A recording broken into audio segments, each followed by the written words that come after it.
નમસ્કાર, આપ જોઈ રહ્યા છો ગુજરાત ફર્સ્ટ સમાચારોની સાથે હું છું જિજ્ઞાસા।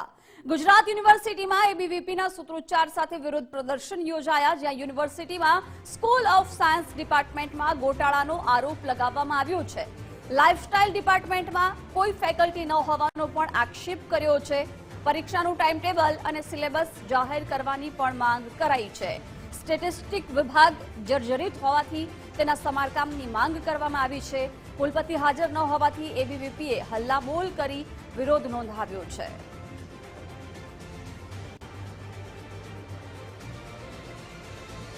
વિદ્યાર્થી પરિષદની માંગ છે કે આ ત્વરિત ધોરણે આ જે ડિપાર્ટમેન્ટમાં ફેકલ્ટી નથી તેમને ફેકલ્ટી નિમણૂક કરવામાં આવે અને જે સ્ટેટિસ્ટિક ડિપાર્ટમેન્ટ છે એ પણ હાલ જર્જરિત હાલતમાં છે, એને પણ રિનોવેશન કરવામાં આવે। વિદ્યાર્થી પરિષદની આ માંગ છે। જો આ ત્વરિત ધોરણે નિર્ણય લેવામાં નહીં આવે તો વિદ્યાર્થી પરિષદ ઉગ્રમાં ઉગ્ર આંદોલન કરશે। તેની સંપૂર્ણ જવાબદારી ગુજરાત યુનિવર્સિટી પ્રશાસનની રહેશે।